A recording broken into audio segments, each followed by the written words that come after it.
제가 좀 여유가 생겨서 이런 말씀 드렸습니다. 예수 그리스도의 마지막 오늘 강의의 마지막 세 번째 해 사역입니다. 우리가 계속해서 지금 해가 거듭할수록 어디로 가고 있다고요? 십자가로 가야 됩니다. 또 강력하게 가야 합니다. 주님은 그것을 지금 유대인들 가운데서 더 강력하게 당신이 누구라는 것을 나타내신다고요? 하나님, 하나님이라는 걸 나타내셔야 됩니다. 당신이 누구라고요? 하나님이라는 걸 나타내야 됩니다. 선지자라는 것을 나타내면 그거는 누구나 다 이렇게 인정할 수 있는 거기 때문에 그것 갖고는 안 됩니다. 십자가로 못 나갑니다. 하나님이라는 걸 나타내셔야 됩니다. 자, 그래서 이제 세 번째 해 사역에서는요, 이제 12제자를 세우는 일로 시작하게 됩니다. 우리 12제자를 세우시는데요, 참 놀라운 일이 우리에게 먼저 기록이 되어 있습니다. 같이 제가 앞에 있는 걸 읽겠습니다. 예수께서 12제자들을 택하시기 전에 기도로 온 밤을 보내셨다. 기도로 온 밤을 보내셨다고 합니다. 주님께서 자기와 함께할 12제자를 택하시는데 온 밤을 세워서 기도하실 이유가 있었겠는가? 한번 여러분 생각해 보신 적 있으십니까? 온 밤을 세워서 12제자를 세우셨다. 주님은 그 12제자가 아직 준비가 다 되지 않은 것을 알고 계셨습니다. 그들이 아직도 그들을 준비시켜야 하고 또 그들로 하여금 그 제자로서 만들어 가셔야 하는 것을 알고 계셨습니다. 주님은 기도하신 것입니다. 그들을 그렇게 만들 수 있도록. 또 거기에는 누가 들어있었습니까? 가룟 유다도 들어있었습니다. 주님은 기도하실 수밖에 없었습니다. 하나님이신 그분께서 아버지께 또 기도하신 거예요. 이게 신비입니다. 이게 신비예요. 예수 그리스도는 완전한 하나님이십니다. 근데 그 완전하신 하나님께서 완전하신 아버지께 기도를 합니다. 교제를 나누시는 것이죠. 여러분들은 기도하십니까? 기도하십니까? 이 완전하신 하나님이신 예수 그리스도께서 자기의 일을 하실 때 그 일을 위해서 하나님과 교제를 나누시고 밤에 맞도록 기도하셨는데 우리 형제자매님들은 기도하십니까? 저도 참 기도를 잘 못합니다. 기도처럼 어려운 일이 없더라고요. 기도는 왜 우리가 기도가 어렵냐면요, 나의 본성을 부인하는 것이기 때문에 그렇습니다. 사람의 본성을 부인하는 것이기 때문에. 우리 사람의 본성이 무엇입니까? 하나님과 같이 되려는 것이 사람의 본성입니다. 내가 좋아야 좋은 거고 나에게 싫은 것은 싫은 겁니다. 그러니까 내가 하나님처럼 되고 싶은 거예요. 나도 하나님만큼 알 수 있다. 그런 능력도 나에게 있다라고 고집 부리고 싶은 게 사람의 본성입니다. 그런데 기도는 뭡니까? 그걸 다 내려놔야 돼요. 그리고 하나님, 당신의 뜻대로 제가 행하겠습니다 하고 내가 낮아지는 것이 기도입니다. 그러다 보니까 기도가 어렵죠. 그러다 보니까 어렵습니다. 내 본성을 부인하는 거니까. 그런데 바로 그렇게 할 때 내 본성을 부인하고 하나님께 엎드렸을 때 하나님께서 우리와 함께 하시고 우리에게 역사하십니다. 주님도 그렇게 하신 거예요. 주님이 우리의 본을 보이셨죠. 주님은 자주 기도하셨습니다. 우리가 생각하는 것 이상으로 성경에 나타나는 건 자주가 되어 있지만 어쩌면 매일 하셨을 수도 있죠. 성경에는 이제 여러 번 이게 띄엄띄엄 나왔기 때문에 정확하게 저도 말씀드릴 수 없지만 주님은 우리가 생각하는 것 이상으로 정말 자주 기도하셨습니다. 자, 근데 12제자를 택하신 그 이유가 뭐죠? 1번, 자기와 함께 있게 하시고 2번, 보내심을 받아 전도도 하게 하고 귀신을 내쫓는 권능을 가지게 하려 함이었다. 이렇게 하고 있습니다. 여기서 보시면요, 지금 예수님께서 1번은 우리가 알 수 있을 것 같은데 2번에서 우리가 문제가 생깁니다. 이 제자들이 무슨 권능을 가진다고요? 귀신을 내어쫓는 권능을 가졌습니다. 그럼 이 권능은 그들 자체에서 나오는 권능입니까? 아니면 부여된 권능입니까? 부여된 권능이죠. 이걸 우리가 아시면 됩니다. 그래서 이 제자라는 뜻의 마데테스라고 하는 이 단어를 보시면요, 예수의 제자들은 일반적인 랍비들과 달리 제자를 택하는 지도권이 예수님께 있었다. 그 랍비들의 경우에는 선생을 찾는 것이 제자의 의무였다. 그러니까 선생님이 부르는 게 아니라 내가 누구를 선생으로 삼아야 될까 하고 찾아다닌 거예요. 그러다가 내 마음에 드는, 내가 정말 배우고 싶은 선생을 만나면 선생님 저를 제자로 받아주십시오 하는 겁니다. 그때 이 스승은 제자를 딱 봤을 때 내가 준비가 안 됐으면 NO 해버리면 된다. 그럼 안 되는 거야. 그래 알았다, 너 와라 하면 그 제자가 될 수 있는 거고요. 그러니까 여기에서 보면 이 예수님께서 부르신 제 스승과 제자의 사이와 일반적인 스승과 제자의 사이가 완전히 다르다는 걸 우리는 알 수 있습니다. 예수님께서 제자들을 택하셨는데 그 제자들은 어떻다고? 준비가 됐다고 안 됐다고요?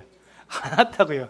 준비가 되지 않았음에도 그들을 불러서 주님 제자로 만드신 것이고, 일반적인 사람들은 제자가 될 만한 사람들을 받아준 것이죠. 자기를 찾아오는 사람 중에 제자가 될 만한, 그럼 너 쓸만하겠다, 내 제자가 되라, 이렇게 되는 것이죠. 신약에서 제자됨의 독특한 한 가지 측면은 예수의 인격에 대한 의탁이다. 이게 굉장히 중요한 부분입니다. 잘 보시기 바랍니다. 예수의 가르침은 그의 인격에 대한 이러한 의탁이 먼저 있을 때만 힘을 갖는다. 자, 이게 뭐냐면 예수님이 누구신지를 알고 그분을 완전히 신뢰한다는 것입니다. 그분을 신뢰했을 때 예수님의 가르침이 비로소 능력으로 다가온다는 것이죠. 우리도 동일합니다. 그렇죠? 우리가 예수님을 완전히 믿을 때 하나님의 말씀이 우리에게 능력으로 역사하는 것처럼 똑같습니다. 그 얘기를 하고 있는 것입니다. 그래서 베드로는 누가복음 5장 1절 이하의 사건 이전부터 예수를 알고 그에 대한 이야기를 들었을 것이다. 그러나 베드로가 제자가 된 것은 예수의 인격이 끼친 영향력 때문이었을 것이다. 자, 그러니까 지금 예수님께서 베드로를 부르셔서 내가 너로 살아남는 어부가 되게 하시겠다 하실 때, 이때부터가 아니라 그 이전부터 알고 있었다는 것이죠. 그리고 이제 베드로가 그 배에서 예수님께서 이제 베드로의 배에 타셔서 말씀을 전하시고 그 배값으로 깊은 데 가서 그물을 내려라 했을 때, 그물을 잠겼을 때 어떻게 되죠? 배가 빠질 뻔했죠. 그래서 그 두 배가 가득 채우게 그 물고기를 잡은 다음에 이 베드로가 예수님께 한 말이 무엇입니까? 주여, 나를 떠나소서, 나는 죄인이로소이다 하고 고백하고, 그때서 예수님께서 그를 살아남는 어부로 부르셨습니다. 근데 이 사건 이전부터 베드로는 알고 있었다. 왜냐하면 안드레가 베드로를 불러서 소개했기 때문에 알고 있었다, 이렇게 얘기하고 있습니다. 근데 베드로가 그런데 이때 예수님의 그 인격을 알았기 때문에, 예수님이 어떤 분인 걸 알았기 때문에 그가 여기서 예수님께 제자가 될 수 있었다, 이렇게 말하는 것 같습니다. 맨 마지막에 보시면요, 예수께서는 제자들에게 오직 예수 자신을 위해 모든 것을 버리라고 요구하신다. 랍비의 제자들은 언젠가 자신들로 랍비가 되지만 예수의 제자들은 언제나 예수의 제자들이다. 이게 무슨 말입니까? 이 세상에서는요, 랍비의 제자들은요, 시간이 지나면 자기가 다시 랍비가 되죠. 근데 예수님의 제자는요, 영원히 예수님의 제자입니다. 영원히. 우리는 다 예수님의 제자들입니다. 80이 넘은 노인도 뭐라고 말합니까? 이제 내가 스승이다라고 말하니까 아니죠. 나도 역시 예수의 제자라고 말합니다.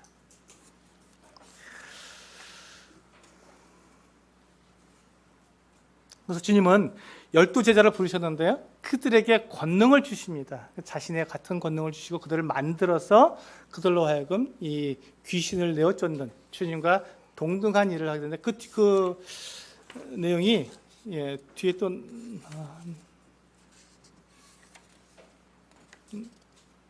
맨 뒤에 또 나오네요. 네. 맨 뒤에 또 나오니까 그때 가서 또 말씀을 드리고요.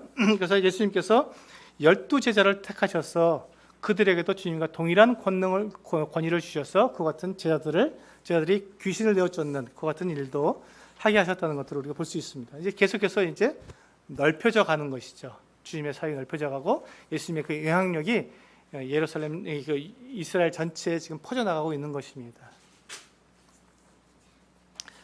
자, 그 다음에 주님께서 산상수훈을 말씀하셨습니다. 마태복음 5장에서부터 7장까지 나와 있는 것이 산상수훈으로 알려져 있는 대표적인 말씀이죠. 이 산상수훈에 대해서 우리가 먼저 그 선지식이 있어야 합니다. 산상수훈이 과연 무엇인가? 이 산상수훈 때는 많은 분들이 그 믿음에 대해서 오해하는 경우도 있습니다. 그리스도인의 신앙에 대해서 오해하는 부분들이 있기 때문에 이 부분을 좀 말씀을 드리고자 합니다. 같이 한번 읽어보겠습니다. 산상수훈을 네 가지 측면으로 고찰하는 것이 좋을 것이다. 1. 산상수훈은 회개에 대한 주님의 자세한 설명이다. 그러니까 회개란 어떻게 하는 것인가? 왜 회개하는 것인가에 대해서 주님께서 설명하신 것입니다. 사람들은 우리가 복음을 전할 때 그렇게 하지 않습니까? 우리가 죄인이라고 말을 하면 내가 왜 죄인이라고 말합니다. 그리고 정말 그 사람이 자기가 죄인인 것을 깨닫기 전까지는요, 예수 그리스도를 믿지 않습니다. 예수님이 인정은 합니다. 그러시네요. 참 좋으시네요. 저를 위해서 십자가 돌아가셨어요. 참 감사한 일이죠. 믿어야죠. 근데 안 믿습니다. 왜 안 믿죠? 내가 죄인이 아니기 때문에 안 믿습니다. 근데 그 부분에 대해서 지금도 현대도 마찬가지지만 예수님 당시에도 사람들이 자기가 왜 죄인지를 몰랐습니다. 깨닫지 못하고 있었죠. 그래서 너희가 왜 죄인인지, 왜 회개해야 되는지 주님께서 이 산상수훈에서 정확하게 말씀해 주셨습니다. 여자를 보고 음욕을 품는 자보다 이미 마음에 간음을 했다고 주님께서 말씀하셨습니다. 그게 예수님께서 말씀하시는 죄의 기준이잖아요. 그러니 이 세상에서 그와 같은 그 죄가 없는 사람이 아무도 없다는 것이죠. 회개하지 않을 사람이 아무도 없다는 것입니다. 죄에 대한 기준, 내가 회개해야 할 그 기준이 무엇인가를 말씀해 주신 것입니다. 두 번째, 산상수훈은 하나님의 나라가 주어지는 그 어떤 시대에도 적용이 됩니다. 적용. 해당이 아니라, 그 나라가 아니라 그것의 원리를 적용시킬 수 있다는 것입니다. 이게 대단히 적용이라는 말이 중요합니다. 지금은 그 3번에 보시면요, 산상수훈은 천년 왕국에서의 어떤 삶의 어떤 측면들을 그리고 있으며, 따라서 제한된 의미에 있어서의 일종의 왕국 헌법이다. 이게 복잡하지만 주님께서 다스리실 때 아마 이와 같은 것을 기준으로 다스리게 될 것이다. 왜냐하면 그 천년왕국에는 사단이 천년 동안 무적행에 갇혀 있게 됩니다. 지금 우리들과는 지금 그 죄에 대한 개념이 달라지게 되죠. 그래서 굉장히 엄격한 죄에 대한 기준이 세워지게 됩니다. 지금은요, 이것을 우리의 삶에 그대로 적용하면 어떻게 됩니까? 그대로 우리가 이렇게 해야 된다. 이건 아무도 여기서 살아날 수가 없을 겁니다. 근데 이것은 일종의 제한된 의미에 있어서 왕국 헌법일 것이다. 여기에 대해서 이제 여러 가지 그 성경학자들 사이에 의견이 분분합니다. 왜냐하면 이것에 대해서 성경에서 그렇다라고 명백하게 말씀해주고 있지 않기 때문에 학자들마다 다 다른 이야기를 할 수 있습니다. 근데 제가 봤을 때 이렇게 말한 이분의 견해를 제가 지지하기 때문에 여러분들에게 소개하는 거예요. 그러니까 다르게 말씀하시는 부분이 있다 해서 여러분 이상하다 하지 마시고요. 그럴 수도 있다 받으시면 됩니다. 지금 제가 말씀드리는 것은 성경에서 이렇다라고 말씀하는 부분이 전혀 아닙니다. 이것은 그렇게 생각할 수 있다고 하는 하나의 이론일 뿐이에요. 근데 제가 주님을 섬기고 제가 이게 성경을 분별했을 때 이 정도의 분별이 좋지 않을까 해서 제가 소개를 드리는 것뿐입니다. 다른 또 이야기를 듣고 여러분들이 다르게 이야기를 듣고 그거 괜찮겠네 생각하시면 그걸 따라가셔도 됩니다. 이것은 성경의 진리가 아니기 때문에 자유로운 것입니다. 그리고 네 번째, 모든 성경과 마찬가지로 산상수훈은 어느 민족에게도 적용되며 그것이 성경 안에서 가장 자세한 윤리적 교훈을 담고 있기 때문에 어떤 시대의 사람들에게도 적용된다. 이 원리를 가지고 하나님이 어떠한 분이신지, 하나님께서 요구하시는 그 윤리성, 도덕성, 그리고 이 법, 하나님께서 우리가 어떻게 거룩하게 살아가야 할까에 대한 기준을 우리가 알 수 있다는 것이죠. 그래서 우리는 산상수훈을 읽을 때 굉장히 많은 도전을 받습니다. 내 삶에 대한 도전을 받게 되고, 왜? 회개에 대한 말씀이기 때문에, 죄에 대한 기준을 말씀해 주기 때문에 굉장히 우리는 민감해지게 됩니다. 그것이 왜 유익이 있습니까? 내 삶을 돌아보게 만들기 때문이죠. 적용하기 때문에. 그런데 내가 이것을 내가 법으로 갖고 오게 되면 문제가 됩니다. 이걸 법으로 산상수훈을 나에게 있어서 이걸 지키지 않으면 멸망한다고 하는 법으로 가져오게 되면 문제가 되죠. 그래서 이것을 어떻게 하라고요? 적용하라고 말씀하고 소개하고 있는 것입니다. 적용하라. 적용하면 됩니다. 이해가 좀 되시죠? 네, 감사합니다. 안 되셔도 된다고 하셔야지. 네, 그 다음에 뒤에 나와 있는 게 하나님 나라의 의미입니다. 이제 이런 것들이 이제 요 다음 계속해서 우리가 이제 예수님에 대해서 공부하게 될 때 필요한 내용들이라서 미리 이제 선지식을 드립니다. 하나님 나라라는 것이 이제 마태복음에 많이 나옵니다. 하나님 나라, 하나님 나라. 근데 그 하나님 나라가 과연 무엇을 말씀하고 있는가 하는 것이죠. 여기에 대해서도요, 학자들 사이에 다양한 의견이 나오고 있습니다. 제가 가지고 있는 분별과 제가 여러분들에게 소개시켜 줄 만한 그 같은 이론으로, 하나의 이론으로 말씀드리는 거니까요. 좀 다르다고 생각되시면 다른 걸 믿으셔도 괜찮습니다. 다른 이론도 있을 수 있습니다. 하나님 나라에 관한 메시지가 교회와 관련된 것인가, 아니면 다윗 계통의 지상왕국과 관계가 있는가? 이것이 분명해야 복음서를 이해할 수 있다. 전천년설은 요한과 주님 또 12사도들이 선포한 하나님 나라가 메시아적 다윗 계통의 지상 천년 왕국이며, 이 왕국이 유대인들에 의해 거절되었기 때문에 연기되었고, 하나님 나라의 지상 실현에 대한 약속들이 그리스도의 재림 때 문자적으로 완성될 것으로 주장하고 있다. 전천년설은 다윗 계통의 왕국에 관한 약속들이 교회에 의하여 성취된 것이 아니라 문자적으로 아직 성취되지 않았다고 여기고 있다. 그러니까 이제 쭉 말씀드리니까 복잡하죠? 이게 무슨 말인가 했는데 쉽게 말씀드리겠습니다. 하나님께서 이 다윗에게 약속을 하셨습니다. 다윗 언약이라고 하는데요, 다윗에게 약속을 하셨습니다. 어떤 약속을 하셨냐면, 내 나라가 어떻게 된다고요? 내 후손에 의해서 영원히 내 보좌가 영원하겠다. 영원한 나라를 내게 주겠다고 하셨습니다. 그런데 지금 다윗 왕국이 어떻게 되어 있습니까? 지금 있습니까? 없잖아요. 없습니다. 그리고 솔로몬이 끝나고 솔로몬의 아들 르호보암 때 나라가 분절돼 버렸어요. 그리고 유다 나라 가지고 있다가 또 거기 바벨론에 끌려갔다가 다시 또 회복됐는데 완전한 회복이 아니었습니다. 로마의 식민지가 됐고, 또 이후에 완전히 온 세계에 흩어져서 거의 2000년 동안 나라 없는 나라 민족이 되었다가 1948년 독립되었어요. 아직도 예루살렘에 그 성전을 짓지 못하고 있습니다. 아직 다윗 왕국이 만들어지지 않았어요.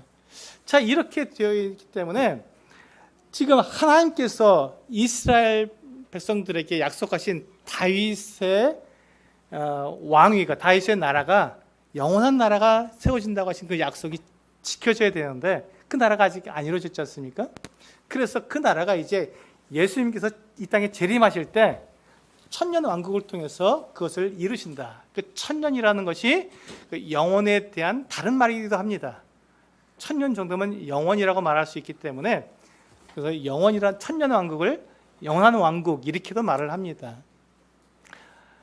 그래서 이제 이 땅에 세워질 천년 동안 한 왕이 다스리시는 그 영원한 나라, 그 나라가 천년 왕국이다. 근데 그 나라는 지금 이루어졌습니까? 안 이루어졌죠. 그런데 일부 다른 교회, 우리가 다른 교리를 믿고 있는, 특히 이제 장로교 쪽에서 언약 신약을 믿고 있는 그 학자들은 교회가 이스라엘의 연장이다라고 말합니다. 영적 이스라엘이다. 그래서 이제 이스라엘이 이제 그 다윗 왕국이 이제 끊어졌지만 그것이 교회에 의해서 이루어졌다. 지금 예수님께서 영적으로 우리 교회를 다스리고 계시기 때문에, 우리의 왕이시기 때문에 영적으로 이미 그 다윗 왕국에 약속하신 그 영원한 나라가 지금 이미 세워졌고, 그래서 지금 교회가 바로 영원한 나라다. 그 다윗 왕국의 계승이다. 이렇게 가르치고 있습니다.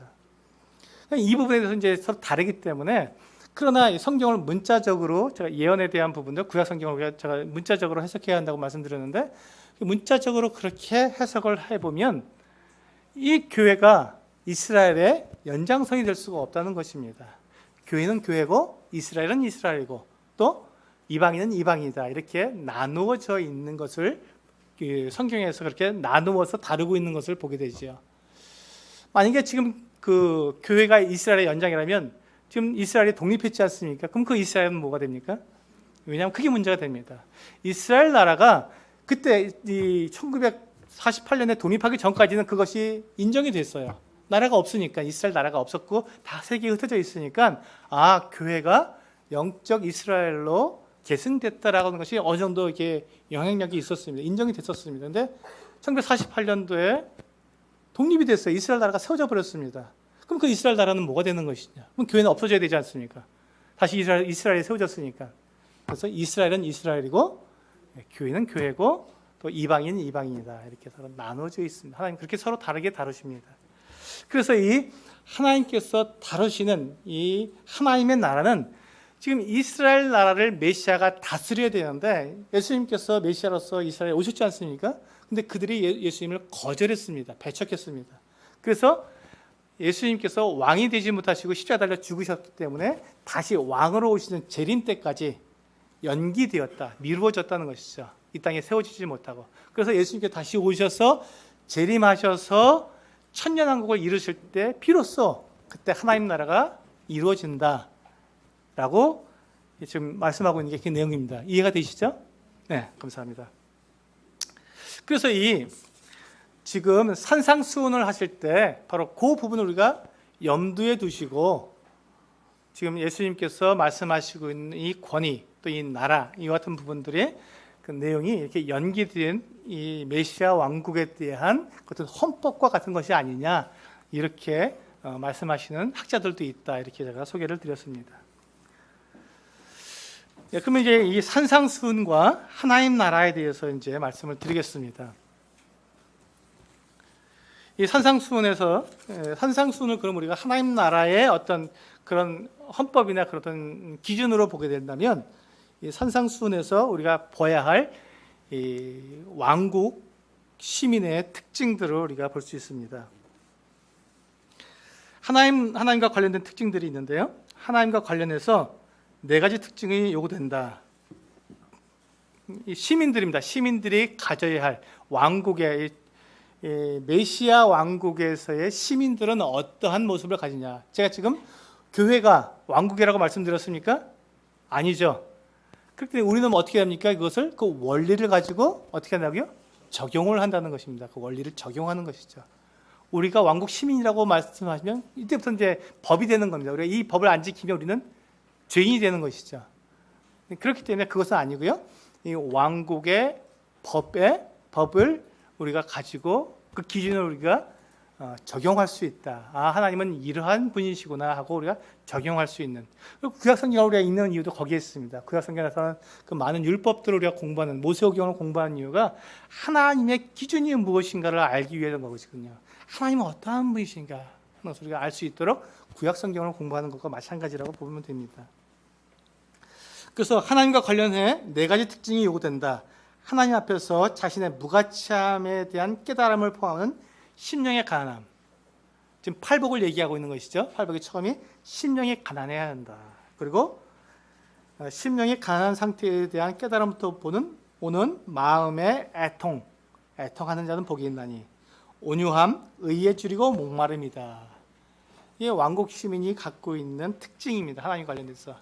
그러니까 하나님에 대한 갈증, 하나님께서 내 안에 계시지 아니함으로 우리가 갖고 있는 이 갈증, 그 무엇으로 채울 수 없는 하나님에 대한 공허함을 우리는 그래서 애통해하고 가난해하고 굶주려야 한다는 것이죠. 의에 줄이고 목말라야 한다는 것이죠. 이게 있어야 한다는 것입니다. 두 번째는 인간과 관련된 특징들이 있습니다. 인간들은 사람들에 대해서는 우리가 그들을 긍휼히 여기고 마음에 청결함이 있어야 되고 화평케함과 핍박을 받는 것들이 포함됩니다. 이 다 되는데 맨 뒤에 핍박을 받는 거에 대해서는 우리가 생각을 해봐야겠죠. 우리가 이 그 왕국 시민들 하나님의 거룩하심을 좇는 사람들은요, 이스라엘에서나 교회에서나 동일하게 세상에서는 우리가 핍박을 받게 되어 있습니다. 무릇 경건하게 살고자 하는 자는 고난을 당하는 것입니다. 세상에 관련된 특징들이 있습니다. 그들은 소금같이 세상을 도전하며 언덕 위에 성음같이 눈에 드러진 존재들이 되어야 한다. 빛과 소금의 역할을 우리는 해야 한다는 것입니다. 우리가 비록 왕국 시민은 아니어도 우리가 동일한 하나님을 믿고 섬기는 하나님의 자녀로서 우리도 빛과 소금의 역할을 해야 한다는 것입니다. 그게 우리가 적용할 수 있는 부분이 되겠죠. 다음에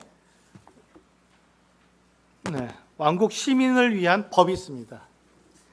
여기서 이제 살인에 관한 법. 자, 그때까지 그 유대인들은, 예수님 당시에 그 유대인들은 뭐라고 말을 했냐면 그냥 사람을 죽여야 살인이라고 생각했습니다. 지금도 마찬가지죠. 그런데 예수님께서 정해주신 그 이 왕국의 법에는요, 그 분노, 그리고 형제를 나가라고 부르는 것, 형제를 미련한 놈이라고 부르는 것, 이런 것들이 결국은 살인과 같다. 그 마음의 힘이 살인하였다라고 말씀하고 있습니다. 이 법이 엄청나게 강하죠. 지금 이것을 우리에게 지금 바로 우리가 대응해 버리면, 이 법을 우리가 그대로 가지게 되면 어떻게 됩니까? 아무도 살아날 사람이 없습니다. 그래서 우리가 이것을 적용하는 것이죠. 하나님의 법은, 하나님은 우리의 외모만 보시는 것이 아니라 우리의 중심을 보시기 때문에 우리의 중심에 있는 그 악한 의도까지도 다 보고 계셔서 그것에 대해서 우리에게 요구하시는 거구나. 하나님 그걸 다 아시는 분이시구나. 하나님은 그것을 죄라고 말씀하시는 거구나. 그렇다면 내 안에 있는, 내가 동일하게 성도 가운데, 한 교회 안에 있는 성도들 가운데서 오는 이 갈등들, 미움, 시기, 다툼, 이러한 것들이 내 안에 있을 때 우리는 회개해야 한다는 것이죠. 하나님, 제 안에 이런 것들이 있습니다. 내가 그것을 비록 말로 표현하지 않았고 발설하지 않았고 내 행동으로 나타내지 않았다 할지라도 내 안에 그것이 있다면, 하나님은 나에게 그것을 보고 계시구나, 나에게 그것을 회개하도록 요구하시는 거구나 하고 우리가 적용을 해서 내 삶에서 주님 앞에 회개하고 나가야 한다는 것입니다. 간음에 대한 법, 제가 이거는 말씀드렸죠. 근데 유대인들은요, 이런 핑계를 댔습니다. 내 눈이 범죄한 거지. 눈이 범죄한 거라고, 나는 그런 마음이 있는 게 아니라 내 눈이 범죄하게 했다, 이렇게 핑계를 댔습니다. 그러니까 주님께서 뭐라 하셨습니까? 그래, 그러면 네 눈을 빼라. 네 손이 범죄하게 했냐? 손을 잘라라. 네 발이 범죄하게 했냐? 발을 잘라라. 그리고 나서라도 그 불못은 던지지 말아라. 우리는 핑계댈 수가 없다는 것이죠. 주님, 제가요 사실은 그렇게 하지 않으려고 했는데 그 자매가 저를 그렇게 막 격동시키니까 어쩔 수 없이 제가 이렇게 화를 냈어요. 그런 핑계가 통하지 않는다는 것입니다. 내가 분노했으면 그 분노는 나에게 있는 것이지 그 자매에게 있는 것이 아니라는 것입니다. 주님, 저는 정말로 주님을 경건하게 섬기고 싶은데 하필이면 그때 그 야한 영상이 지나가는 바람에 내가 어쩔 수 없이 그걸 봤어요. 그렇게 할 수가 없다는 거예요. 그것이 내 안에 있다는 것입니다. 남 탓을 할 수 없다는 것입니다.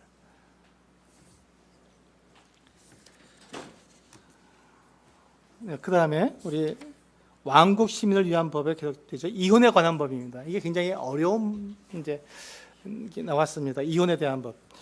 자, 유대인 지도자들 가운데는 힐렐 학파라는 학파는요, 남자가 그 아내와 이혼한 것은 어떠한 이유로든지 남자가 이혼해 그러면 할 수 있다는 것입니다. 이게 힐렐 학파가 했던 것입니다. 근데 샴마이 학파라고 있죠. 샴마이 학파는 중죄를 범했을 때만 가능하다라고 이야기를 했습니다. 그러니까 이 샴마이 학파가 좀 더 보수적이었죠. 주님께서는 뭐라고 말씀하셨죠? 주님께서는 어떠한 경우에 이혼할 수 있다고 하셨습니까? 음행을 인한 연고로 이렇게 할 수 있다고 했는데, 사실 이 주님께서 하신 말씀을 이제 자세히 이렇게 그 의도를 살펴보면 이혼은 불가하다. 왜냐하면 하나님이 짝지어 주신 것을 사람이 나눌 수 없다고 말씀하셨기 때문에 그렇습니다. 사실은 어떠한 범죄, 어떠한 중죄가 있어도 이혼은 불가하다라고 말씀하시는 것입니다. 이 부분이 참 어렵습니다. 참 어렵긴 하지만 그러나 이 부분이 하나님께서 우리에게 말씀하신 것이라면 우리 이 부분을 받아들일 수 있어야 합니다. 또 맹세에 관한 법이 있습니다. 랍비들의 해석은 하나님의 이름이 관여될 때만 맹세가 유효하다고 했다. 그러나 우리 주님께서는 하나님의 이름이 언급되지 않았다 할지라도 맹세에 하나님께서 포함되신다는 사실을 보여주셨다. 그럼 우리는 맹세를 하지 말아야 합니까? 네, 맹세를 하지 말아야 합니다. 그럼 맹세를 했으면요, 어떻게 합니까? 지켜야 합니다. 근데 우리가 맹세를 못 지키면 어떻게 되죠? 이게 법이 아닙니다, 우리에게. 이게 법이 아니라 적용이라는 것이죠. 그래서 주님은 그걸 원하신다는 거예요. 우리는 그걸 다 못 지킬 수도 있습니다. 그러나 우리는 주님께서 원하시는 게 무엇인지 알아서 우리는 그렇게 우리의 삶에 적용해야 한다는 것이죠. 우리는 때때로 서약도 합니다. 결혼할 때 우리 서약하지 않습니까? 맹세인데 그것도 잘못된 것인가요? 그렇지 않죠. 우리는 맹세를 합니다. 우리 그것을 지켜야 하는 것이죠. 혹시 결혼한 다음에 부부싸움 했다고 여러분 낭망하지 마시기 바랍니다. 여러분만 부부싸움 하는 건 아닙니다. 저도 했습니다. 지금도 할 뻔 했습니다. 요즘은 안 하더라고요. 나이가 들어서 그런지 지금은 잘 안 하는데 젊었을 때는 부부싸움을 많이 했거든요. 왜 이렇게 다른지요? 어쩜 이렇게 저랑 정반대의 사람과 만났는지, 달라도 이렇게 다를까? 정말 하나님이 실수하셨어 라고 말할 정도로 이건 아닐 거야 라고 생각했는데, 그래서 부부싸움을 했거든요. 근데 지금은 안 하게 되더라고요. 왜 그런지 아세요? 짝이라는 걸 분명히 알았기 때문에 살다 보니까요, 이 사람이 아니면 내가 없었겠구나 생각이 들더라고요. 이때서 제가 이게 좀 나이가 드니까 알게 되더라고요. 죄송합니다. 저가 나이가 많으신 분들도 계신데. 그래서 우리가 부부 안에서 우리가 싸울 수도 있습니다. 그러니까 여러분 낭망하지 마시고요. 더욱더 사랑하시길 바랍니다. 네, 우리 그 다음에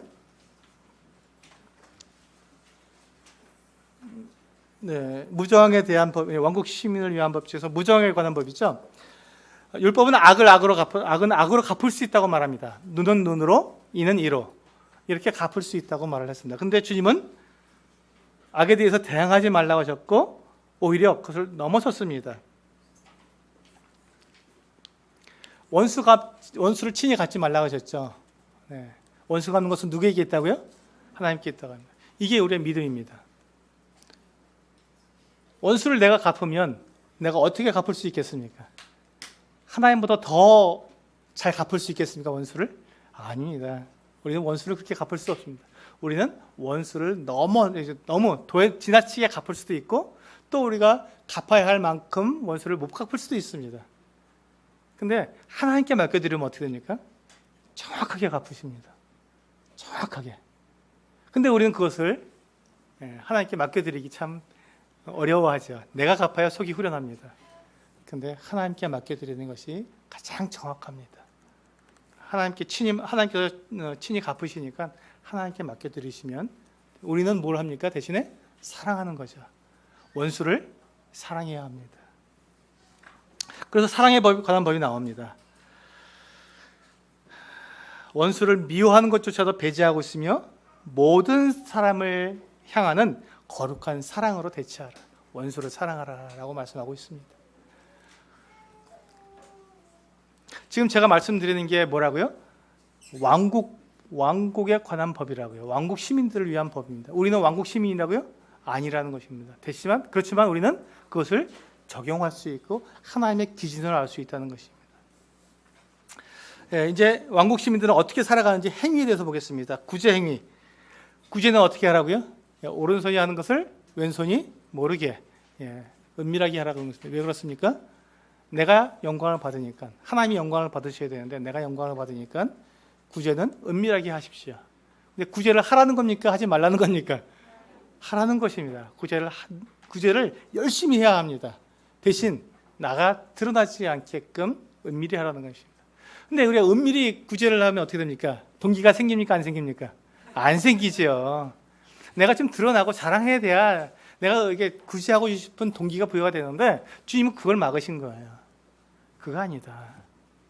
구제를 하되 은밀히 해라. 정말로 정말 그 사람을 사랑하고 정말 하나님의 마음으로 그 사람을 긍휼히 여길 때 우리는 진정한 구제가 나옵니다. 그때 어떻게 된다고요? 은밀히 하게 된다는 것입니다. 이게 우리가 구제에 대한 우리의 교훈이 될 수 있습니다. 기도를 어떻게 한다고요? 바리새인들은 큰 길에서 하고 시장 어귀에서 하고 사람 들으라고 하고. 기도는 누구에게 하는 겁니까? 하나님께 하는 겁니다. 금식 마찬가지입니다. 금식도 하나님 앞에서 하는 거기 때문에 사람들 앞에 보이지 않도록 우리는 얼굴에 머리에 기름을 바르고 얼굴을 씻고 정상적으로 생활하라는 것이죠. 사람들이 금식하는 거야 대단히 경건하네. 참 이렇게 인정하지 않도록 사람을 인정하지 않도록 조심하게 하라는 것입니다. 내 경건을 드러내지 말라는 것이죠. 하나님께서 영광을 받으실 수 있도록 하나님만 아시도록 하라는 것입니다. 이게 법이라고요? 아니면 적용이라고요? 제가 누누이 말씀드립니다. 우리는 다 자칫하다 보면 이걸 법으로 생각해서 이렇게 안 한다고 사람들을 정죄할 수 있습니다. 정죄하지 마십시오. 법이 아닙니다. 이렇게 하면 잘하는 것이고 이렇게 못해도 어쩔 수 없는 겁니다. 적용은 그런 것입니다. 그렇게 안 한다고 해서 그걸 정죄할 수 있는 건 아닙니다. 이렇게 하면 잘하는 것이죠. 칭찬받는 일이고요. 돈에 대한 행위. 우리가 재물을 어디에 쌓아두라고요? 하늘에 쌓아두라고요. 이 땅에 쌓아두지 말고. 그 다음에 근심에 관한 행위. 우리가 염려하는 것들. 이런 것들을 우리가 할 필요가 없다고 말씀하고 있습니다. 이게 하나님에 대한 믿음입니다. 여기서 이게 다 지금 믿음을 말씀하고 있는 거거든요. 우리가 하나님을 정확하게 분명하게 믿게 되면 이게 다 가능해집니다. 하나님이 누구신지를 알고 그분을 믿게 되면 이게 가능해지죠. 이게 믿음에 대한 테스트입니다. 계속 이어집니다. 판단에 관한 행위가 있습니다. 7장 마태복음 7장 이제 마지막 장으로 가서요. 헌상수훈의 마지막 장으로 가서 판단하지 말아라 라고 말씀하고 있습니다. 네, 여러분 판단하지 않고 살 수 있습니까? 네, 아무도 판단하지 못하고 않고 살 수는 없습니다. 그러나 주님께서 우리에게 주신 기준이 판단하지 말라는 것입니다.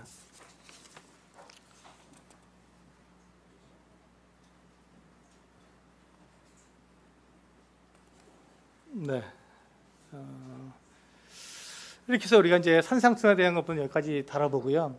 산상순에서 우리는 무엇을 생각해야 된다고요? 이것은 법이 아니라 적용이다 하는 것을 우리는 생각하고 그것을 열심히 묵상하시면 참 좋을 것이라고 생각이 됩니다. 그 다음에 이제 주님께서는 예수께 향유를 부은 여인을 만나게 됩니다. 누가복음 7장에 나오는 말씀인데요. 이제 바리새인 시몬이라는 사람이 예수님을 이제 식사에 초대를 했습니다. 그래서 함께 식사를 하고 있는데 그 마을에 죄인 여인 한 여인이 와서 예수님의 뒤로 와서 예수님의 발에다가 눈물로 발을 씻고 그 머리털로다가 닦으면서 그 발에다가 향유를 부었습니다. 자, 여기에서 어떤 일이 나타나면 이 바리새인 시몬이 예수님에 대해서 그가 하는 말이 나옵니다. 저가 선지자였다면 저 여인이 죄인인 것을 알았을 것이고 그가 자기 몸을 만지는 것을 허락하지 않았을 것이다. 이렇게 말을 합니다. 그래서 생각하는 거죠. 근데 예수님께서 그것을 아셨어요. 시몬의 생각을 아셨습니다. 자, 여기서 이제 이 시몬이 예수님을 대하는 태도가 나오죠. 예수님을 누구로 알았다고 처음에? 선지자로 알았습니다. 근데 여인이 만지는 걸 보고 죄인인 여인이 만지는 걸 보고 어떻게 생각했다고요? 선지자도 아니구나. 이제 격을 낮췄습니다. 이 지금 바리새인 시몬이 예수님을 식사에 초대한 이유는 뭐냐면 이 사람이 정말로 선지자인가 한 걸 알아보기 위한 거였습니다. 그래서 이 시몬이 예수님을 초청했을 때 이 시몬은요 예수님께 씻을 물도 주지 않았고요. 예수님께 기름도 감람유도 붓지 않았습니다. 이 예수님을 대접하지 않았다는 거죠. 선생으로서 그 자리에 주빈으로서의 어떤 대접을 하지 않았습니다. 무례하게 행동한 거예요. 당신이 정말 선지자 맞아? 한번 알아보자. 한번 와봐. 이렇게 한 것이죠. 예의를 갖추지 않았습니다. 선지자라고 생각했지만 정말 선지자가 맞는지, 정말 선지자라면 내가 깍듯하게 대하겠지만 그렇지 않다면 아무것도 아니야. 나사렛에서 무슨, 이렇게 생각했던 것이 바리새인 시몬의 생각이었습니다. 근데 마침 그때 죄인인 여인이 와서 이 예수님의 몸을 만졌습니다. 발에다가 향유를 부었습니다. 그렇구나. 예수 이 사람은 선지자가 아니었어. 당연히 이 여인이 죄인인 걸 알았을 텐데 그러면 만지지 못하겠을 거야 하고 그렇게 생각을 했습니다. 그때 예수님께서 이 바리새인 시몬에게 한 비유를 말해줍니다. 500데나리온 빚진 자와 50데나리온 빚진 자 둘 중에 누가 더, 둘 다 탕감을 받았는데 그럼 누가 더 사랑하겠느냐? 당연히 많이 탕감받은 자가 사랑하겠다고 얘기합니다. 이 바리새인 시몬은 자기가 죄인인 것을 알지 못했다는 것을 지적하는 것이죠. 너는 네가 의롭다고 생각하느냐? 이 여인이 자기가 죄인이라는 것을 알았고 나에게 나와서 그 죄를 뉘우친 거다.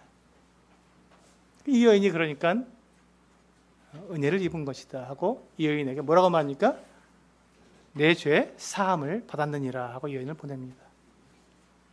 이 이야기는, 이 사건은 그 뒤에 누가복음 18장에서 나오는 바리새인과 세리의 기도에 대한 주님의 비유거든요. 그 이야기의 모티브가 되는 것 같습니다. 주님께서 그와 같이 말씀하십니다. 두 사람이 기도하러 성전에 올라가는데 한 사람은 바리새인이고 한 사람은 세리였습니다. 바리새인은 서서 자기가 일주일에 2번씩 금식하고 소득의 11조를 드리고 이 세리와도 같이 하면 감사했습니다. 근데 이 세리는 어떻게 기도했습니까? 하늘으로 보지도 못하고 가슴을 치면서 주여 나를 불쌍히 여기서 나는 죄인입니다 라고 했습니다. 그때 주님께서 뭐라고 말씀하셨습니까? 이 바리새인이 아니고 이 사람이, 세리가 의롭다 하심을 받고 자기 집에 내려갔느니라, 집으로 갔느니라 하고 말씀하셨습니다. 똑같죠? 주님은 이와 같은 것들을 우리에게 말씀해 주십니다. 자기가 스스로 의롭다고 생각하는 사람들, 그 사람들에게 경고하시는 것이죠.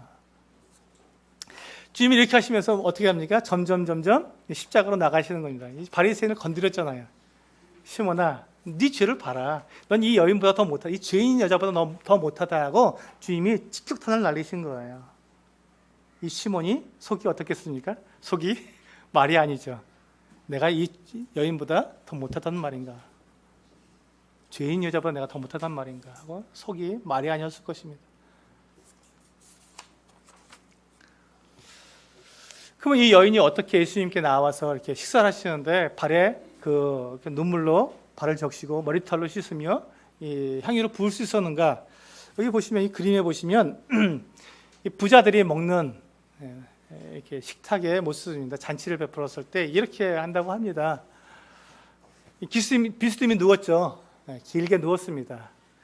누워서 이렇게 식사를 하시니까 뒤로, 예수님의 뒤로 왔다고 그랬습니까? 성경에 보면 뒤로 왔어요.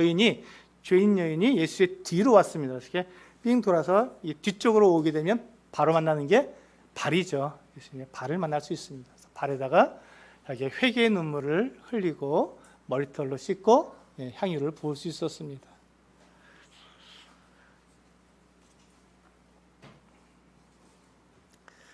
이제 주님은 두 번째 전도 여행을 이제 다니기 시작하셨습니다. 예수님은 한 지역에서, 특히 예수님이 이제 거의 본부처럼, 베이스 캠프처럼 지내셨던 곳이 가버나움이라는 지역이었는데, 갈릴리에서요. 가버나움에서 계셨는데, 가버나움에서만 복음을 전하신 것이 아니라 갈릴리 온 지역을 계속 다니신 거예요. 한 번 아니고 두 번 계속 다니셨습니다. 그리고 이제 나중에는요, 이 시돈 땅으로 해서 이방인 지역까지, 데가볼리 지역까지 다니십니다. 주님의 이 참 헌신적인 모습, 쉬지 않고 일하시는 모습은 우리에게 대단히 큰 도전이 됩니다. 근데 이때 특이한 것은 이제 두 번째 이 갈릴리 전도여행에서 우리가 주목해 보아야 할 것은요, 누가복음 8장에 보시면 이때 예수님께서 이렇게 두 번째 이 갈릴리 전도여행을 다니실 때 누가 그들을 도왔냐면 여인들이 도왔다는 것입니다. 여인들. 예, 7 귀신 들렸던 막달라 마리아, 헤롯의 청지기 구사의 아내 요한나, 수산나, 이런 사람들의 이름이 언급되어 있습니다. 예수님께서 여인들의 도움을 받았다는 것은요, 이건 대단히 수치스러운 거였습니다. 그 당시에는요. 수치스러운 일이었습니다. 그래서 이게 소문이 퍼지면 예수님은 진짜 이게 말도 안 되는 일이에요. 어떻게 선지자가 이런 일을 하냐 이렇게 했는데, 선지자 중에서는요, 여인의 도움 받은 사람들이 꽤 있습니다. 엘리사도 그랬고 엘리야도 그렇고 여인들에서 사실 도움을 받았어요. 근데 이 당시의 사람들은 그것을 수치스럽게 여겼던 것이에요. 그래서 예수님에 대해서 선지자로서의 자격을 의심할 수 있었던 것이죠. 계속해서 지금 이와 같은 일들이 일어납니다. 자, 이렇게 지금 계속 이스라엘 유대인들이 미워할 만한 일들이 계속 예수님 주위에서 일어나고 있죠. 소문이 퍼지기 시작하고 정말 선지자가 맞는지, 정말 하나님의 사람, 이 구원자가 맞는지 자꾸 헷갈리도록 주님께서는 그렇게 일을 하십니다. 근데 그 주님이 하시는 일이 어떻습니까? 잘못된 일입니까? 아니면 옳게 하는 것입니까? 가장 옳게 일을 하시는 것입니다. 사람들이 자기의 기준에 따라서 예수님을 그렇게 판단하는 것뿐이었죠. 네, 갈 길이 먼데 시간은 다 됐습니다. 죄송합니다. 제가 조금만 더 쓰겠습니다. 네, 우리 그 비유 설교, 예수님께서 이제 비유를 말씀하시기 시작하셨습니다. 근데 이 비유라는 것은요, 우리가 여러분들이 비유를 보실 때 이 부분을 굉장히 조심하셔서 비유를 보셔야 합니다. 비유는 파라볼레라고 하는 단어로 되어 있는데요, 옆에 두었다, 또 옆에 섰다, 정도를 벗어났다, 구분한다, 유사, 비유 등의 뜻을 가지고 있다. 구약 성경의 잠언이라는 말이 바로 이 70인역에서 이 헬라 성경에서는요, 파라볼레, 이 비유로 번역이 되었습니다. 이 비유들은 이미 사용되고 있는 분명한 의미를 담고 있는 일반적인 진리로부터 영적인 의미를 이끌어내는 데 사용된다. 하나의 비유는 한 가지 교훈을 담고 있다. 그래서 비유의 모든 요소들을 다 대입시켜서 해석하는 것은 무리다. 이 부분이 참 중요합니다.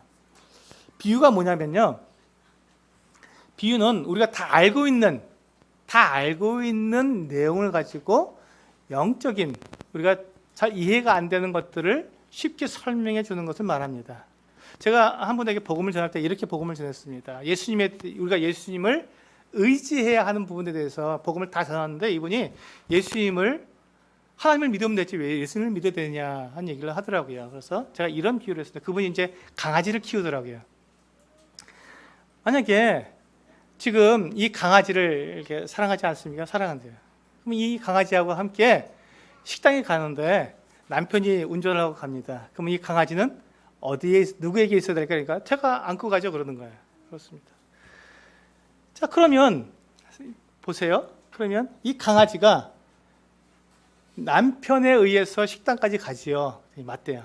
근데 이 강아지는 누구에게 안겨서 갑니까? 누구를 의지해서 갑니까? 라고 했더니 저를 의지해서 가지요. 이해가 되십니까?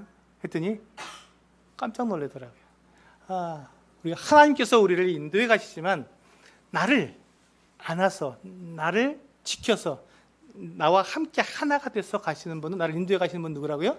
예수 그리스도시죠. 그래서 우리는 예수 그리스도를 믿고 의지하고 그분 안에 들어가는 것입니다. 라고 설명했더니 이분이 우와, 이제 깨달았다고, 그 자리에서 깨달았다고 얘기하더라고요. 정말 하나님을 믿어요. 예수 그리스도를 내가 의지할 대상이군요. 나는 여태까지 하나님만 믿으면 되는 줄 알았습니다. 라고 얘기하더라고요. 이게 비유입니다. 이 강아지를 안고 가는 건 누가 다 알 수 있는 내용 아닙니까? 근데 그것을 이해할 수 있도록 설명해 주는 것이죠. 비유로서 설명해 줄 수 있다는 것이죠. 그렇게. 그것처럼 이 비유라는 것은 이렇게 어떤 영적인 진리를 말하기 위해서 우리가 익히 알고 있는 내용들을 들어서 설명해 주는 것입니다. 그런데 이 비유에는요, 한 가지 교훈만 받아야 됩니다. 그 비유가 말하고 있는 한 가지 교훈만 받아야 되는데, 많은 경우에 이 부분에서 우리가 많이 실수합니다. 비유에서 어떤 교훈이 있으면 비유에 나오는 모든 요소들을 다 대입시키려고 합니다. 차는 뭡니까? 이렇게 물어보면 됩니까? 그 운전자가 만약에 남편이 하나님이고 강아지를 안고 있는 내가 예수님의 그 역할이라면, 그럼 차는 뭐예요? 이렇게 물어보면 이건 곤란하죠. 이제 제가 차 얘기를 하는 게 아니지 않습니까? 근데 우리가 그렇게 대입을 시키려고 하면 그때부터 문제가 된다는 것이죠. 비유는 한 가지 교훈을 주기 위해서 하는 것이지 모든 내용이 다 거기에 해당되는 것은 아니다. 이것이 비유 해석의 가장 중요한 해석 원리입니다. 그래서 이 비유를 가지고 우리가 비유를 가지고 해석을 해야 되는데, 이 비유에 있어서 하나님께서 이제 주님께서 말씀하신 이사야서 6장 9절과 마태복음 13장 14절, 마가복음 4장 12절에서는요, 너희가 보기는 보아도 보지 못하고 듣기는 들어도 듣지 못하고 너희 나와서 깨닫지 못하고 고침을 받지 못하게 한다는 이 말씀이 있습니다. 이게 무슨 말일까요? 왜 주님께서는 자기가 가르쳐서 놓고 가르침을 깨닫지 못하게 막으셨을까요? 여기는 두 가지 의미가 있습니다. 첫 번째로 예수님을 믿고 예수님의 가르침을 신뢰하고 순종하려고 하는 사람은 그 의미를 분명히 깨닫고 그 진리를 정확하게 알게 된다는 의미가 있습니다. 첫 번째가 비유를 통해서 그걸 정확히 알 수 있다는 것입니다. 두 번째, 예수님의 말씀을 가볍게 여기고 순종할 마음이 없고 그래요? 그게 뭔데? 이렇게 말하는 태도를 가지고 있는 사람은 절대로 그 진리를 깨달을 수 없다는 것입니다. 자, 순종하려는 사람과 믿지 않으려는 사람, 이 두 부류를 주님께서 가를 수 있는 그 방법이 비유라는 도구를 사용하신 것이죠. 믿지 않으려면 그건 일상적인 이야기니까요. 다 아는 얘기가 남편하고 같이 식당에 식사하러 가시죠? 강하지 않고 가시죠? 이 이야기는 그렇죠. 거기서 끝날 수 있다는 거예요. 거기서 영적인 의미를 더 이상 캐지 않을 수 있다는 거예요. 그냥 그걸로 끝나는 것입니다. 좋은 얘기네, 즐거운 얘기네 하고 끝날 수 있다는 것이죠. 그러나 거기에 이것이 무슨 뜻인가 하고 생각하고 배우려고 하는 사람은 아하! 그러니까 예수님을 내가 의지해야 되는군요 하고 거기서 영적인 의미를 깨닫는 사람은 완전하게 깨닫는 것이죠. 그래서 두 부류를 주님께서 가르기 위해서 이 비유를 사용하신 것입니다. 주님은 그러니까 우리 사람들이 믿지 못하도록 하려고 비유를 말씀하신 게 아니라는 거예요. 믿으라고 하시는 것이죠. 믿는 사람은 완전히 깨달을 수 있으니까요. 믿지 않으려고 애를 쓰는 사람들, 아무리 알려줘도 불순종하려고 사람들은 주님께서 걸러내신다는 뜻입니다. 네, 급하게 가야겠습니다. 풍랑을 잔잔하게 하심. 네, 여기서는 우리가 주님께서 드디어 이제 하나님이심을 드러내십니다. 이 바다를 잔잔케 하시거든요. 바다를 잔잔케 할 수 있는 능력이 누구에게 있습니까? 네, 하나님밖에 없습니다. 근데 이제 우리가 모세의 이야기를 합니다. 모세가 바다를 갈랐지 않습니까? 그래서 제가 계속해서 말씀드린 게 뭡니까? 선지자는 그 능력이 부여된 능력이죠. 그 능력의 근원이 자기에게 있지 않고 하나님께 있는데 그것을 부여된 능력으로서 그것을 행한다는 것입니다. 그런데 주님은 어떻게 하셨습니까? 부여된 능력으로 한 것이 아니라 자기 안에 있는 능력으로 행하셨습니다. 그래서 주님은 하나님이신 것을 보여주신 것이죠. 무리를 걸으신 것들, 바다를 잔잔케 하신 것들, 죽은 사람을 살리시는 것들, 이 모든 것들이 다 마찬가지입니다. 선지자 중에서 죽은 사람을 살리는 선지자가 있지 않습니까? 엘리사 선지자가 여인의 여주인의 그 아들이 죽었을 때 그를 살렸습니다. 근데 어떻게 살렸습니까? 기도하고 그 앞에 엎드러져서 그래서 그 아들을 살렸습니다. 자기 능력이 아니었잖아요. 능력을 부여받은 것이죠. 하나님께로부터. 주님은 어떻게 하셨습니까? 그냥 나서로야 나오너라 하면 나서로가 나오는 거예요. 살아서. 이 부분을 우리가 분명히 구분할 수 있도록 제가 반복해서 말씀을 드립니다. 그 다음에도 또 나오는 것이 지금 이 죽은 사람을 살리는 이 장면이죠. 야이로의 딸을 살리시는 장면이 나옵니다. 이 야이로의 딸을 살리실 때 이것은 두 개의 사건이 중첩돼서 나오는 샌드위치 사건이라고 말합니다. 야이로의 딸을 고치러 가고 계시는데 그 사이에 혈루병들은 12회를 혈루병을 앓던 여인이 중간에 끼어들어서 치유받는 사건이 나옵니다. 이 혈루증을 앓는 이 여인은 대단히 고치기가 어렵습니다. 왜냐하면 이것을 의사에게 가서 고치기가 너무 어려운 병인 거예요. 뭐 이게 그 자매님들 계시지만 이게 생리를 한다고 생각하시는데 이게 생리가 1년 360일 끊기지 않고 계속해서 생리를 한다. 너무너무 어려운 일이잖아요. 이 일이 계속되었을 때 이 여인이 의사에 가서 치료를 받아야 되는데 어떻게 치료를 받겠냐는 거예요. 그러니까 많은 고생을 하고 낫지도 않았다고 이 여인에 대해서 설명이 나오고 있습니다. 그런데 이 여인이 어떻게 합니까? 자기 부끄러운 그와 같은 이 질병에 말할 수도 없는 그 병을 갖다가 치료하기 위해서 예수님 뒤로 와서 옷깃을 만집니다. 여인에게 어떤 마음이 있었습니까? 내가 이분의 옷깃만 만져도 나음을 얻으리라는 믿음이 있었습니다. 그리고 옷을 만졌습니다. 근데 참 놀라운 것은 이 여인이 나았거든요. 그리고 이 여인은 몰래 빠져나가려고 했죠. 근데 예수님이 누가 나에게 손을 대었느냐라고 물으셨어요. 왜 그러냐면 능력이 나갔다 그랬거든요. 자, 여러분 보세요. 이 예수님이 가지고 계신 그 능력, 이 여인을 치료한 능력이 부여된 능력입니까? 아니면 주님에게서 나가는 능력입니까? 예, 근원이 주님께 있다는 것입니다. 그 능력의 근원이 주님께 있다는 것을 분명히 말씀해 주고 있는 거예요. 이 일이 있은 이후에 지금 지체됐습니다. 이 여인 때문에. 그랬더니 야이로의 딸이 어떻게 됐습니까? 죽었어요. 와서 이제 당신의 딸이 죽었으니까 더 이상 이 선생을 괴롭히지 마십시오 하고 그냥 놔주라는 거예요. 그때 예수님께서 두려워 말고 믿기만 하라 하고 그 부모와 함께 집으로 들어가서 이 야이로의 딸을 갖다가 살려주십니다. 그때 어떻게 살려주십니까? 일어나라, 아이야 일어나라, 달리다굼이라는 말로 이 아이를 깨워서 일으키십니다. 자, 이 아이를 살리기 위해서 주님께서 어떤 일을 하셨습니까? 기도하셨습니까?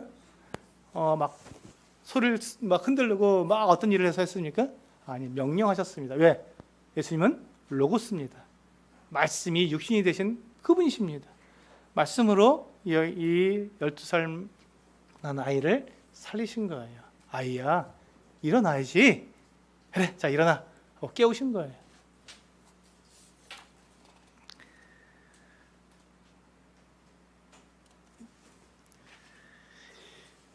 네, 여기서 보시면 이제 아니스타나이라고 하는 이제 깨우다라는 말이 있는데요. 헬라 사람들은 부활을 믿지 않았습니다. 사두개인들도 믿지 않았죠.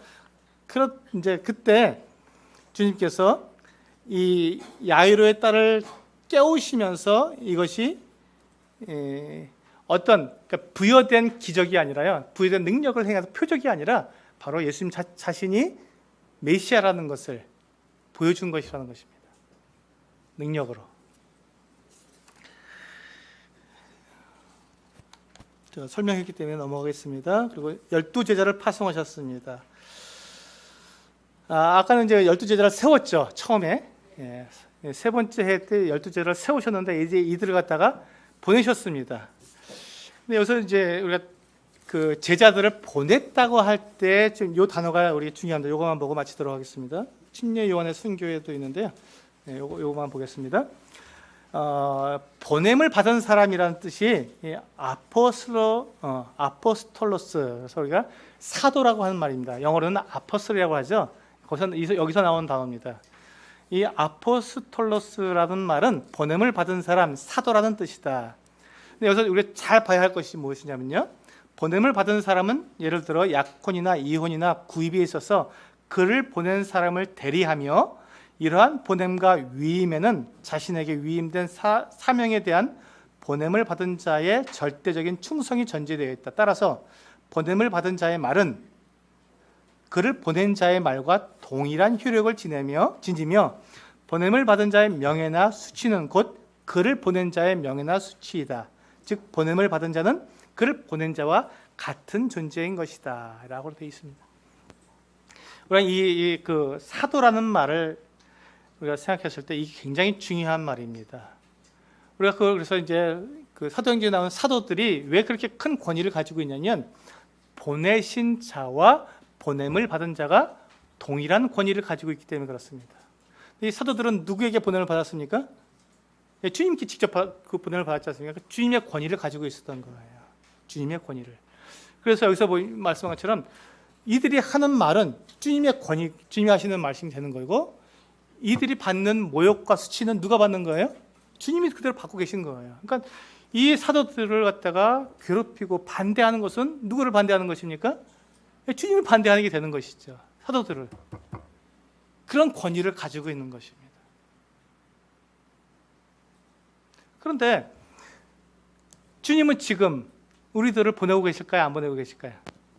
우리 동일하게 보내고 있습니다. 우리가 주님의 제자가 된다면 주님은 동일하게 우리를 보내고 있습니다. 우리가 주님의 제자라면, 또 우리가 주님께 보내심을 받은 자라면, 주님께 우리를 부르셔서 우리를 사용하고 계시다면 우리도 주님과 동일한 권위를 가지고 있는 사람들이라는 것입니다. 우리 세상에 대해서 우리가 때때로 세상은 너무 커 라고 우리 생각할 수 있습니다. 나는 너무 작고, 세상은 거인과 같고 나는 메뚜기 같아, 이런 생각을 할 수 있습니다. 그런데요, 우리가 받은 권위는 주님께서 우리에게 주신 권위가 맞다면, 내가 주님께 보내심을 받은 사람이 맞다면 우리는 주님의 권위를 갖고 있다는 것입니다. 세상이 그 권위를 이길 수 있습니까? 없습니다. 세상이 결코 그 권위를 이길 수가 없습니다. 그런데 내가 지는 거죠. 내가 그 권위를 갖고 있는데 그 권위를 쓰기를 내가 지레 그걸 포기하고 내가 그냥 알아서 이렇게 기는 거죠. 죄송합니다. 이런 단어를 써서.